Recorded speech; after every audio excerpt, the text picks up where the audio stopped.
तो यहाँ पे हमारे पास जो टर्म गिवन है इसको सिंप्लीफाई करने के लिए फर्स्ट ऑफ ऑल तो देखिए ये जो मैंने लिखा है ये किस तरह से आया है ये चीज आप जानिए। S cube minus six S square plus 11s-6 जो हमारा डिनोमिनेटर में टर्म है इसको सॉल्व करने के लिए मैंने अज्यूम की वैल्यू कि s इज इक्वल टू 1 रखने पे यहाँ पे 0 बन रहा है क्या।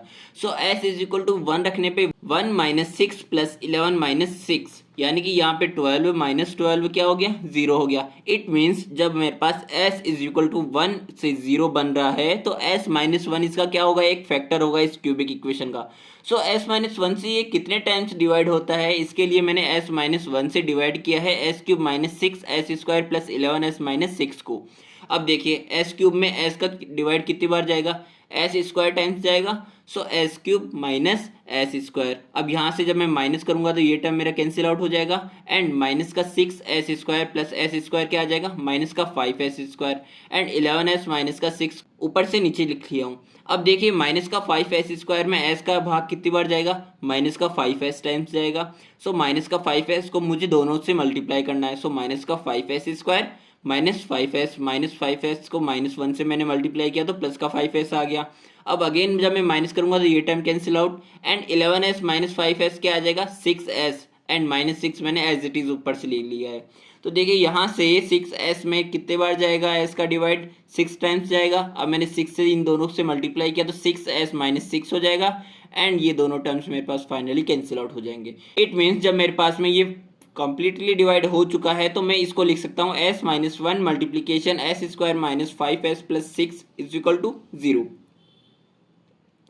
अब देखिए S square minus 5s plus 6 के भी फर्दर मुझे फैक्टर्स करने हैं। तो यहाँ पे जब मैं इसके फैक्टर्स करने जाऊंगा तो मेरे पास में 6s स्क्वायर आना चाहिए मल्टीप्लाई करने पे इसके जब मैं दो टुकड़े करूंगा उससे।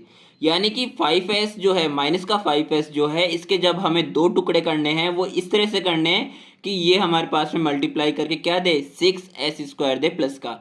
तो यहाँ पे माइनस का 3s एंड माइनस का 2s को जब हम मल्टीप्लाई करेंगे तो क्या आएगा 6s स्क्वायर एंड इनका एडिशन करने पे मेरे पास यही टर्म भी आना चाहिए। तो मेरे पास में माइनस 3 माइनस 2 क्या होता है माइनस का 5 होता है।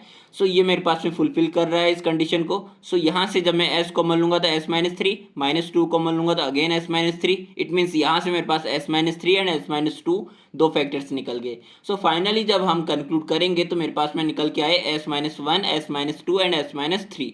अब इसकी फर्दर सिंप्लीफिकेशन हम करने के लिए क्या करेंगे यहाँ पे देखिएगा यहाँ पे मुझे यूज में लेना पड़ेगा पार्शियल फ्रैक्शन मेथड को। सो पार्शियल फ्रैक्शन मेथड को यूज में लेंगे हम किस तरह से देखिए यहाँ पे मेरे पास में जो एक्सप्रेशन है 2s square minus 6s plus 5 divided by s minus 1 s minus 2 and s minus 3।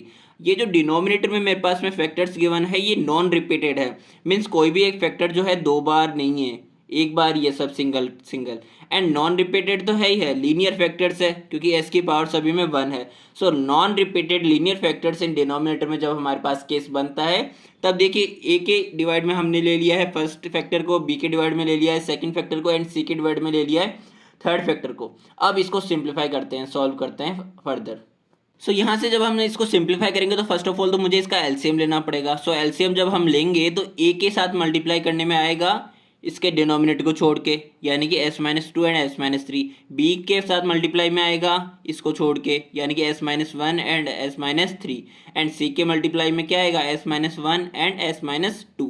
सो यहाँ से जब मेरे पास में आफ्टर एलसीएम ये दोनों टर्म्स कैंसिल आउट हो जाएंगे ना डिनोमिनेटर के LHS एंड RHS से।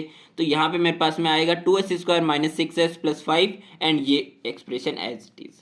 अब देखिए मुझे यहाँ से a b एंड c की वैल्यूज को इस तरह से निकालना है कि मेरे को s की वैल्यूज को अज्यूम करना है पर अज्यूम भी इस तरह से करना है कि जब मैं s की कोई एक वैल्यू रखूं तो अदर जो दो कोफिशिएंट है इन दोनों कोफिशिएंट के लिए मेरे पास में 0 बन जाए। इन दोनों कोफिशिएंट की जो टर्म्स है ये मेरे पास में पूरी पूरी 0 बन जाए। इट मीन्स जब मैं s इज इक्वल टू 1 रखता हूँ तो यहाँ पे 1 माइनस 1 0 हो गया यहाँ पे भी 1 माइनस 1 0 हो गया बट ये वाला टर्म 0 नहीं हुआ यहाँ पे 0 नहीं बना। इट मीन्स यहाँ से मैं a की वैल्यू निकाल सकता हूँ।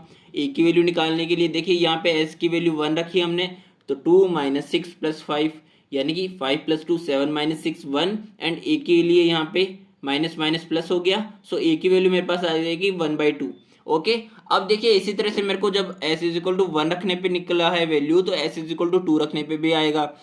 तो s इज इक्वल टू 2 जब हम रखेंगे तो ये भी मेरे पास में 0 हो गया ये भी 0 हो गया, तो मेरे पास b की वैल्यू आ सकती है। एंड b की वैल्यू जब हमने s की वैल्यू 2 रखी तो मेरे पास आई है -1।